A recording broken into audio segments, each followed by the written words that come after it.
I'd love to see your envious face, but I'm not that cruel, so I'll let it be. It'd probably be awkward for you to see me, so why don't you hide in the bathroom or something? She laughed noisily over the phone, mocking me. I detest this woman more than anyone in the world, no, in the universe. 13 years ago, she stole my husband from me. I'd like to cut ties, but that's definitely difficult to do, because sadly, this woman is my biological sister. I held the phone to my ear after a while, and let out a small chuckle after she hung up on me. My name is Ruth, a 37-year-old divorcee. My marriage fell apart in just 6 months, and it's all because of my villainous sister. I have an identical twin sister named Rachel. Even our longtime friends mistake us for each other because we look so much alike.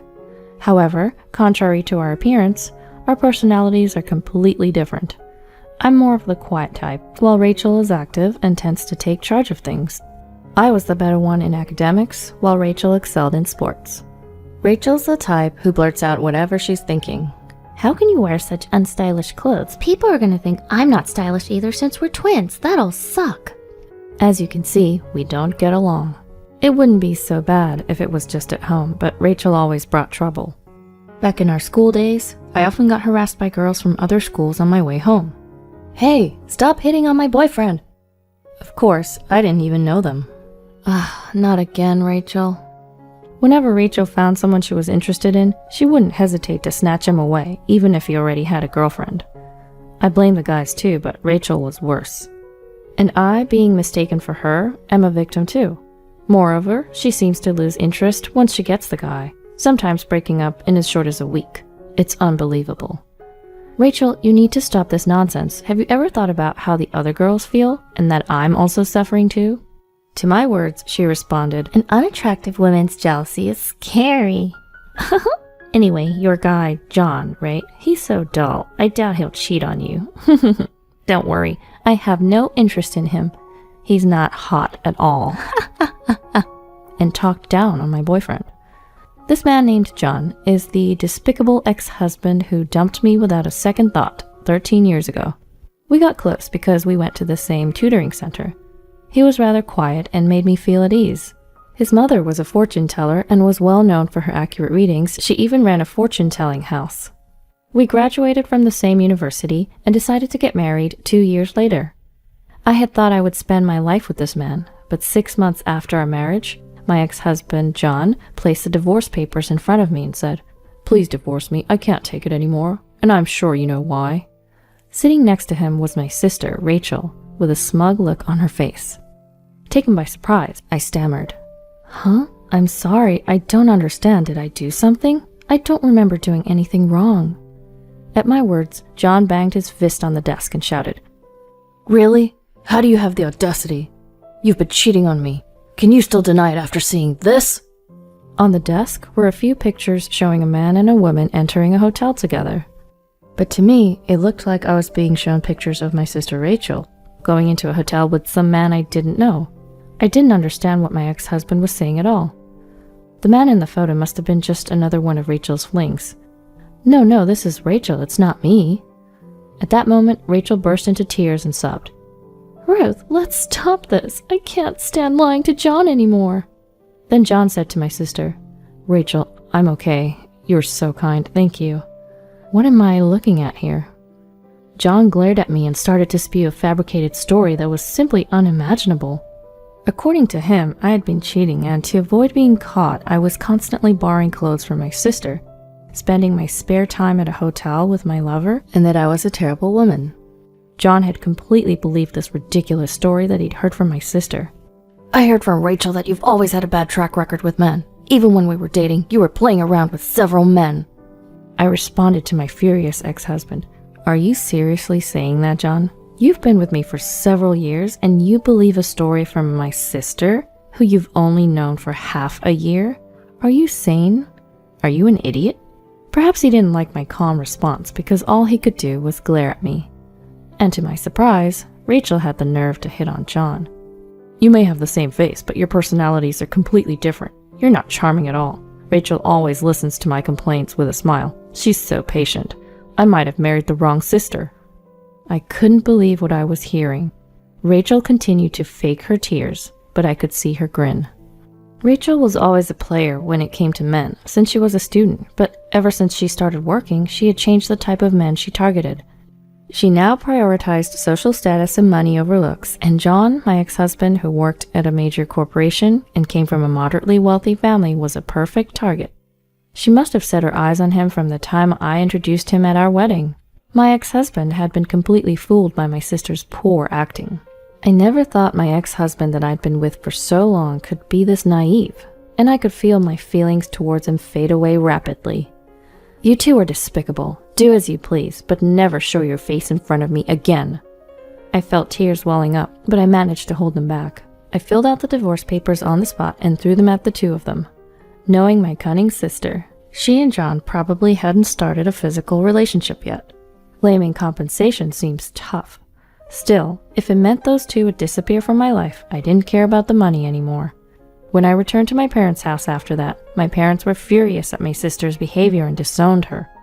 When asked about her reaction, she said, "Oh, really? I don't care, but if you're having money trouble, don't come begging to me, okay? Bye then." making light of even her own parents.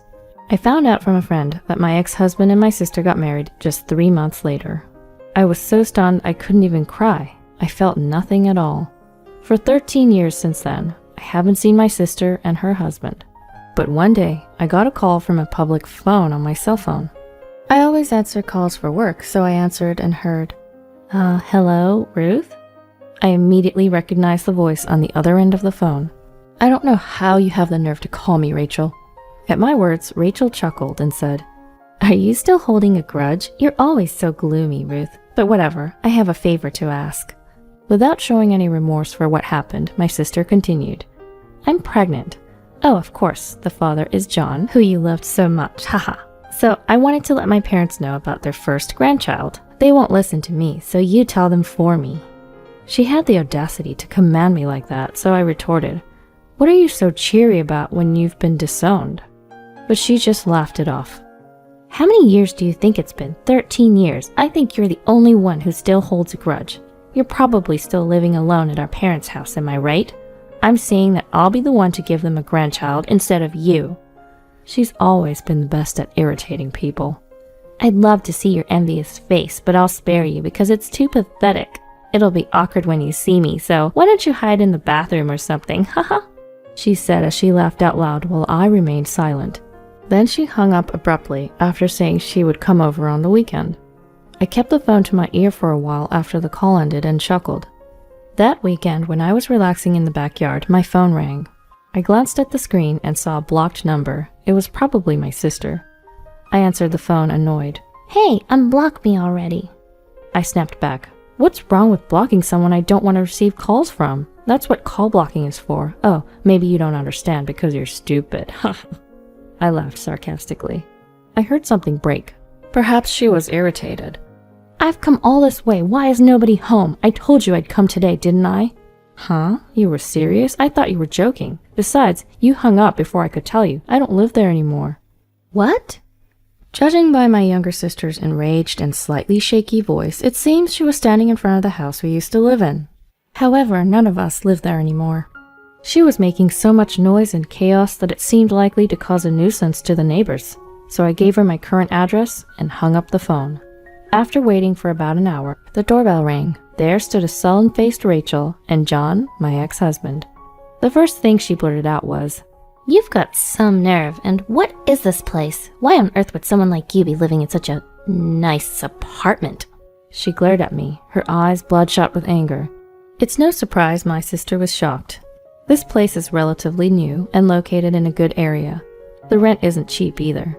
While it may not be a luxury high-rise, it's a pretty decent property. Ignoring the worked-up Rachel, I told them, "The neighbors won't like all this noise. Why don't you come inside?" Upon showing her into the room, she seemed taken aback by its size. Seeing her frustrated face, I couldn't help but smirk. Our mother, who I live with, was sitting on the couch, silently observing my sister. "Well, you said you had something to discuss. I don't mind at all, but if I'm in the way, should I hide in the bathroom or something?" I remarked sarcastically. "Never mind, I'm good." Rachel snapped back at me. Rachel moved closer to her mother and nervously said, "Hi, Mom. Long time no see. I'm pregnant. That's why today we wanted to discuss if it's possible for John and I to stay here for a while. At my sister's audacious request, I nearly burst into laughter, blurting out, "Wait, you want me to live with you guys? No way. Have you forgotten what you did to me in the past? Absolutely not." Cutting me off, Rachel said, "Ruth, just shut up. This house is still under Dad's name, right? You can't even get remarried and you're still leeching off our parents. How pathetic for a single woman like you." Then Rachel added, "Great job taking care of our folks. From now on, John and I will live here and take care of them, so can you leave? Oh, and where's Dad? Is he at work?" After seeing my sister speaking with a smug grin, I had reached my limit. However, it was our mother who spoke up first, after listening to her quietly. "Dad's gone. He passed away." Mom only muttered those few words. My parents were very serious people and had always apologized to me about my divorce 13 years ago, despite it all being Rachel's fault. My father especially used to say, "I should have. Maybe it was my fault for not raising her better. I'm sorry, Ruth. I'm really sorry." He became increasingly depressed to the point where he found it hard to continue working. At that time, both of my parents were in their early 50s, and we were surviving on my income and Mom's part-time job. A while later, my father was diagnosed with cancer and passed away 10 years ago. Just before he died, he said, "Don't tell Rachel anything. I don't think I'll make it to heaven if she comes to my funeral." Just as he said, Mom and I didn't contact my sister, Rachel. We moved into this house about 5 years ago. It was because Mom had injured her leg due to overworking. We considered renovating our old house, but it was built at the top of a hill, and we thought it would be too hard for Mom to walk up the hill.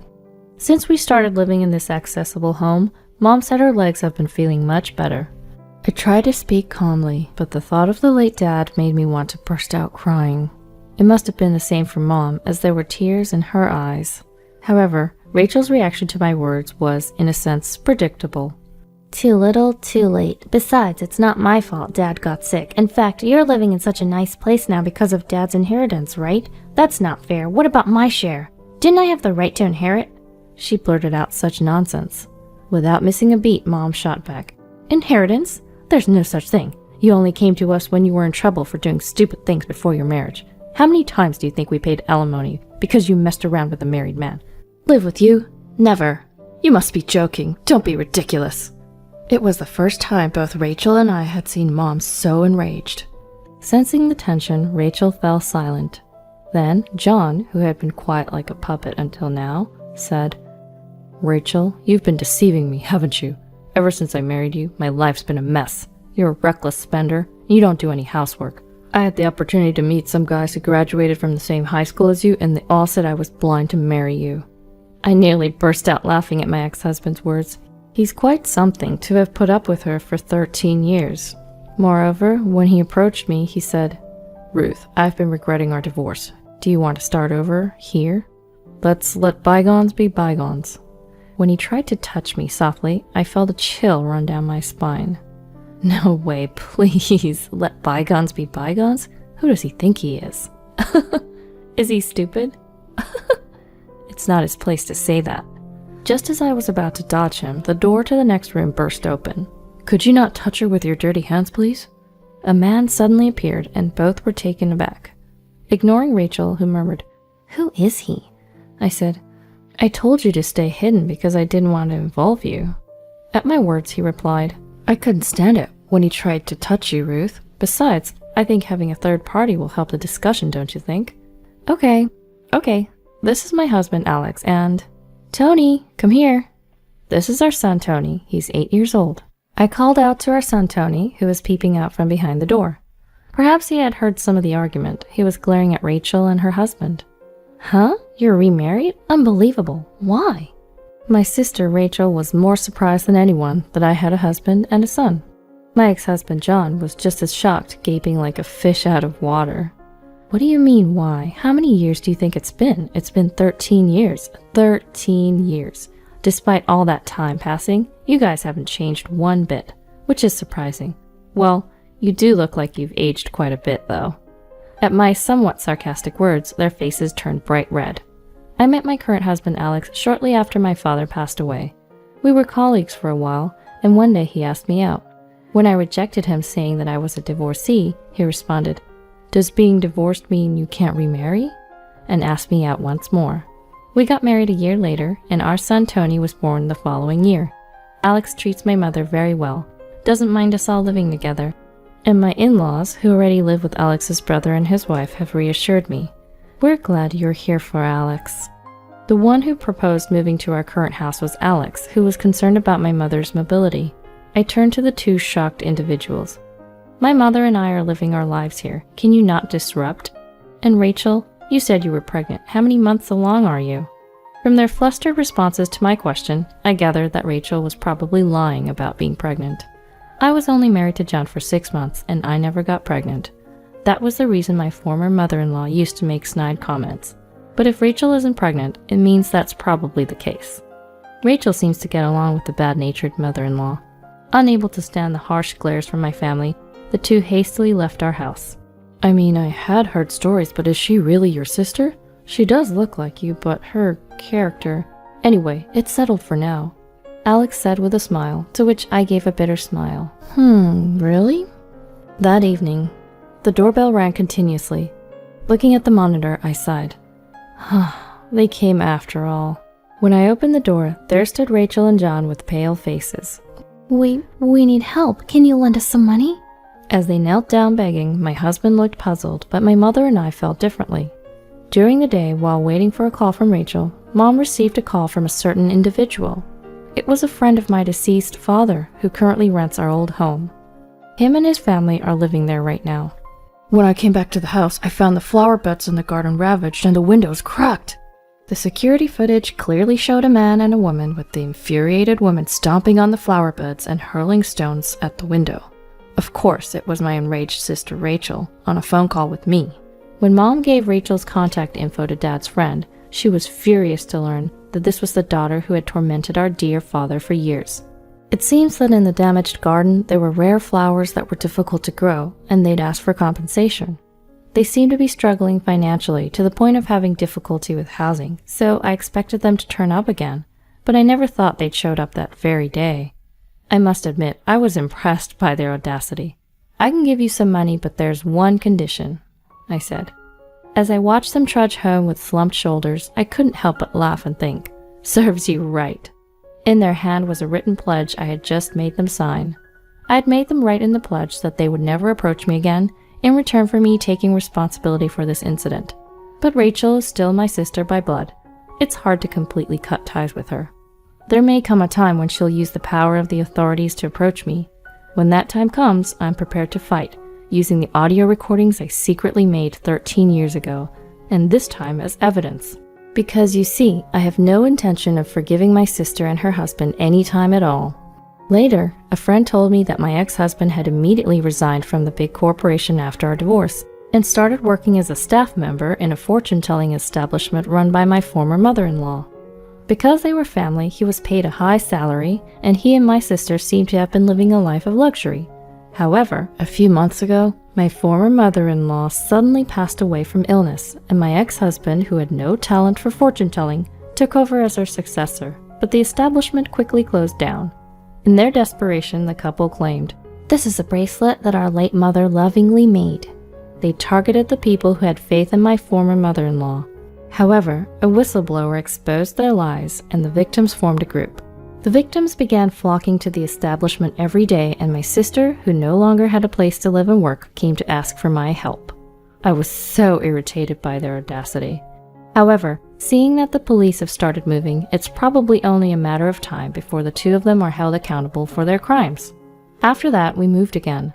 The reason was my husband Alex's job transfer. Can I really come along?"